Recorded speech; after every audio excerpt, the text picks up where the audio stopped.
All right, welcome back. Conduct and behavior. Students are expected to treat one another with dignity and respect. Because we are all members of the same learning community, we are expected to respect the opinions of our peers, even if we may disagree with them. Disrespectful behavior of any kind will not be tolerated. Remember, constructive criticism is different from rudeness. Our goal as a learning community is to cultivate a culture of success, meaning we are enthusiastic about learning, engaged in our course material, and kind to one another. Students are also expected to behave with decorum in their online discussion posts and interactions with me and fellow students. Inappropriate language, images, and/or links to inappropriate content will not be tolerated. So again, just use your common sense and your common decency as human beings. Be kind to one another, and don't include any inappropriate language, images, videos, that sort of thing. So again, I expect you all to use your common sense with this. Rhetorical Me Portfolio Project. So this is an exciting thing here. This is going to be the crux of our course.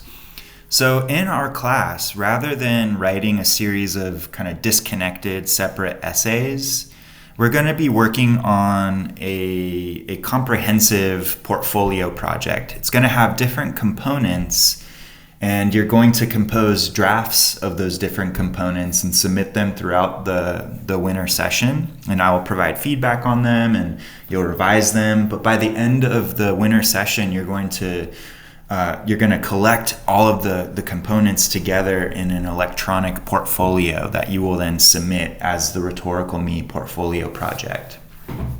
So let me go ahead and just read through this. Over the course of the winter session, each student will complete a single, multifaceted, and comprehensive project entitled the Rhetorical Me Portfolio Project. Because the nature of writing is changing in our ever-evolving technological, political, and environmental landscape, our approach to learning how to become better writers and thinkers as we move deeper into the 21st century must also adapt. Rather than writing several distinct, disconnected essays, as we would in the traditional approach, our efforts will focus on exploring in great depth how rhetoric shapes and influences our interests, opinions, values, identities, and life trajectories in various capacities. While this project will have specific guidelines and standards that everyone will meet, how it develops and manifests will be different for each student. Not only will this approach reflect the diversity of thought and experiences among our learning community, but it will also encourage each student to tap into their interests, abilities, and diverse learning styles. Not everyone learns the same way, so your project will reflect how your own mind works. The various components of the project will be revised and collected in an electronic portfolio submitted at the end of the term. To ensure timely completion of this project, students are responsible for submitting drafts of the various project components throughout the term. A student's success in English 3 will be determined by how well they meet the various course standards in their finished Rhetorical Me Portfolio project. Although we will not complete and submit distinct essays, my role as your writing teacher remains the same as it would in a more traditional writing course. I will still guide and instruct you along the way, providing feedback on your work and facilitating activities and lessons to help you develop critical reading and writing skills. In total, students will write at least 6,000 words of polished prose and at least 2,000 words of exploratory writing over the course of the term. Both of these word counts will be accomplished through brainstorming, drafting, and the finished elements of the Rhetorical Me Portfolio project. A specific prompt for the Rhetorical Me Portfolio project will be distributed at the beginning of the semester, rather the term. And that's included in our first module. So I'm going to have another video that will explain that prompt in greater detail. So stay tuned for that video.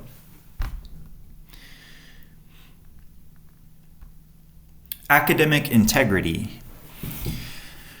Academic dishonesty, and that's the opposite of integrity, is a serious offense and will not be tolerated under any circumstances. If you're suspected of academic dishonesty, you will not only break my heart, injure my faith in humanity, and make me doubt my mission as an educator, which is my life's work.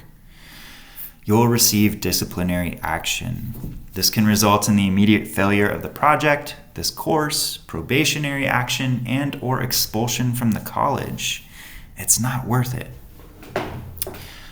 Forms of academic dishonesty include collusion, which is lending your work to another person to submit as their own, fabrication, which is deliberately creating false information, and plagiarism. That's the term that most of us are probably familiar with. And that's the presentation of another person's, entities, or generative AI programs' work as your own. This includes submitting work that has been written by a friend, sibling, spouse, another person whom you may know, or AI programs such as ChatGPT. Students may not submit projects for our class that they have submitted in other classes or in other semesters. That's just a general rule for basically any college. You're not supposed to double count work in that way. But yeah, so these are the three forms of academic dishonesty. I don't expect these to be issues, but we need to be clear on what these things are. Now, this is something that is relatively new that I've been adding into the syllabus, the past few semesters or so, and this is having an artificial intelligence policy. So I'm going to go ahead and read this here. As with any technology, there are benefits and responsible ways of using AI, and there are harmful, detrimental, and dishonest ways of using it. My job as a writing teacher is to help my students grow as readers, writers, and critical thinkers. As this emerging technology grows more common and ubiquitous in our lives, it's important that we understand how to use it responsibly and in ways that will enhance human thinking and creativity, not harm it. So I just want to be clear, I'm not saying that artificial intelligence is something that we can't make any use of, but we need to understand what an appropriate use of it is in a class like this, so that we're not falling afoul of the college's academic integrity policy, right? So let's continue here. Human beings make mistakes. Okay, so this is something so important, y'all. Y'all are human beings, and I expect you to make mistakes, okay? I do not expect my students to produce perfect writing. That's never been my expectation as a writing teacher, right? You are all learning how to become better writers. Making mistakes is an essential part of that journey, all right? If you are not confident in your writing ability, then join the club. You are in this class to build that confidence. No one in this class should feel pressured to use generative AI programs to compose work for them. Using generative AI programs to compose writing that you then submit as your own will not be tolerated. Submitting something that you did not write yourself and claiming it as your own is the definition of plagiarism. That's what it means. This is an irresponsible and dishonest use of this technology, and it is a violation of the policy and academic integrity. Okay, so I want to just be really clear about this. None of you should feel pressured to resort to that, right? To use generative AI to compose something for you and then submit it as your own, right? I want to be very open with you all, and if you have any questions and you're feeling, maybe like you don't have any confidence in an idea, or you're having trouble expressing something, that's why I'm here. I'm here to help you with that. So please be open and reach out to me. Send me a message. We can set up a Zoom call, whatever it might be, but nobody should feel pressured to use these programs, okay? Turnitin.com, which is how we'll be submitting all the drafts of our portfolio project, the rhetorical meme portfolio project. Turnitin.com will generate a similarity report for each submission. And so basically what that means is Any content that's included in the submission, the draft that you submit, that's similar to other content in the Turnitin database and on the internet, that'll be flagged and included in the Turnitin similarity report. Now, a lot of that's okay. Like, it's okay to have some similar stuff, right? But if your similarity report is higher than 25%, that means too much of it is similar to other content. And so what you'll need to do is revise it so that your similarity report is lower than, no higher than 25%. Now, something else that Turnitin does, so in addition to generating a similarity report, Turnitin uses AI detection tools to identify AI-generated text. And so that's something that you will not have access to. You won't know if your document is flagged as AI-generated material. Only I will be able to see that. So again, really important that we're not resorting to using AI, generative AI technology to compose anything for ourselves and submitting it as our own. Anything that is flagged to be generated by AI, I won't accept it. So you'll have to revise it so that it is not flagged.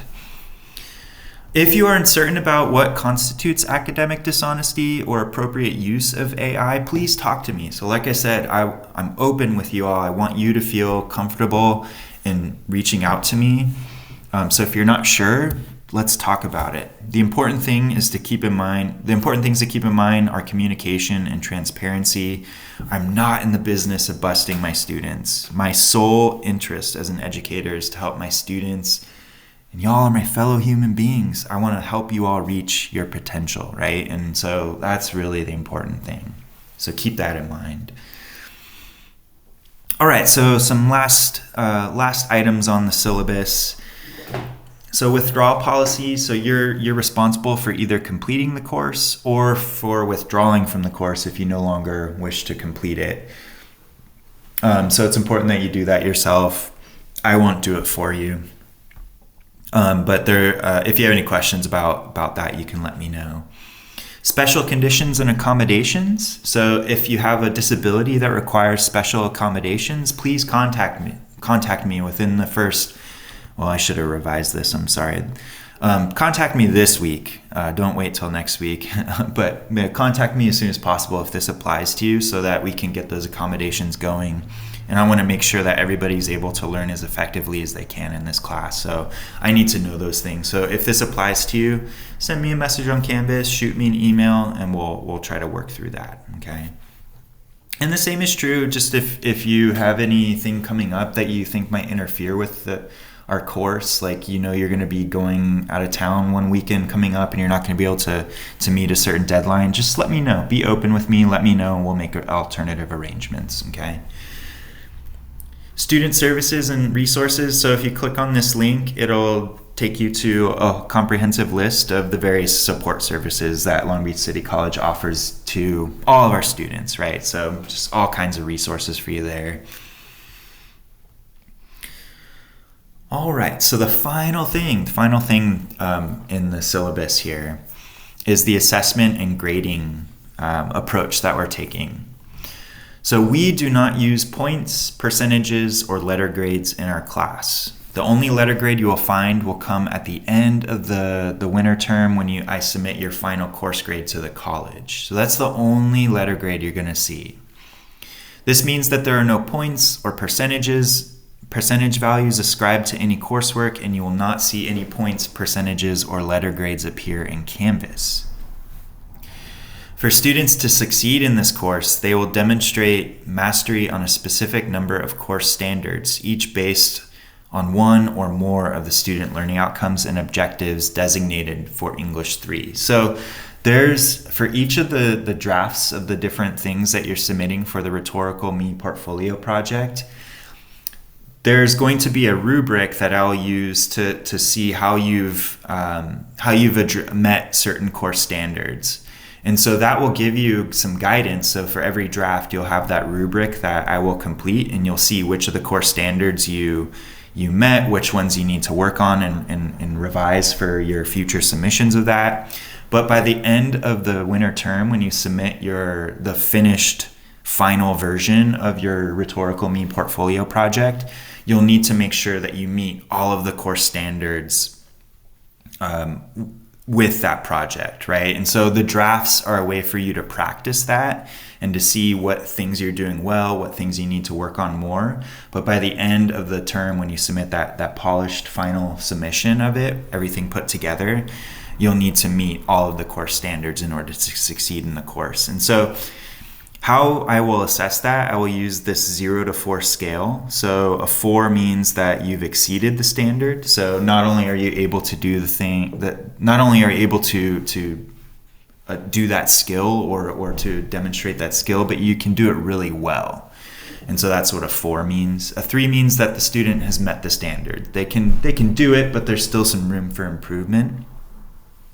A 2 means the student has key gaps in their understanding of the standard. And so that there's some things that some elements in the standard that you're able to demonstrate, but there's still some more work to be done, right? And so in that case, you'll try it again, and hopefully you'll be able to make that a 3 or a 4, right? A 1 means the student is unable to demonstrate 3 or 2 levels without assistance. So in this case, the student needs to practice that standard a lot more. And then a 0 just means that there's no evidence to assess. There's either no submission or there's just no evidence within the submission to make that assessment. Now, these are not points, okay? So keep that in mind. They're just numbers that represent each of these characteristics. So those are the things that you'll see in Canvas to help you determine, what standards you're meeting, what standards you need to continue to work on. In any learning situation, it is important for a student to be able to make mistakes and learn from them. Whether in sports, music, cooking, or a college course, regular practice is essential to growth. With this vital aspect of learning in mind, students will have multiple opportunities to meet the various course standards throughout the course. As most students will find, those who engage with the course and actively work toward becoming a better reader, writer, and critical thinker by regularly practicing their skills in their formative work, tend to perform better on meeting the course standards. Students who don't practice their skills tend not to do well when attempting to meet the course standards. So regular purposeful practice, that is, has a direct impact on one's performance. While the various activities and readings we will complete are designed to help students master the skills and concepts necessary to compose sophisticated college-level writing, students will also have the opportunity to revise any of the elements of the Rhetorical Me portfolio project to improve their performance on the course standards. This opportunity is available to all students in our class. However, students who do not meet the minimum level of competency on a given course standard, indicated by earning a 2 or lower, will need to revise and resubmit their evidence of competency for that given course standard. A student's final grade in the course will be based on the combined assessment ratings for the course standards as evidenced in the Rhetorical Me portfolio project. Now, I will post the course standards in Canvas so you'll be able to see what they are, but for each of the drafts of the different components of the Rhetorical Me project, I will fill out a rubric when I go through and assess and provide feedback. You'll see which standards you're meeting in that and which ones you need to continue to practice to work on. Now, these standards, they're all linked to those learning objectives and the student learning outcomes at the top of the syllabus. So in some way or other, they're all kind of addressing those outcomes and objectives.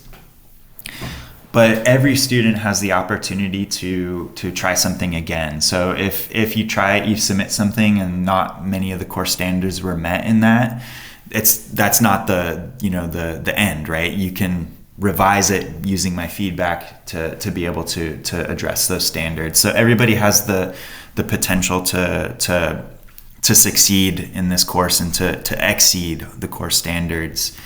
And so I just wanted to be very clear, writing is something that it takes time, and we need to be able to take risks and learn from our mistakes, right? We need to be free to make mistakes. I understand that, right? Mistakes are not a bad thing. Mistakes are integral to learning. And so That's what we're trying to accomplish here, and that's why we don't have points and percentages and letter grades and all of that stuff. I want to make sure that we're focused on becoming better, more confident writers, right? So that's why we approach it this way. All right, everyone. Well, I know that's a lot of information to take in. If you have any questions at all, feel free to message me on Canvas, or you can send me an email. But I'm looking forward to our time together, and I'll catch you all in the next video.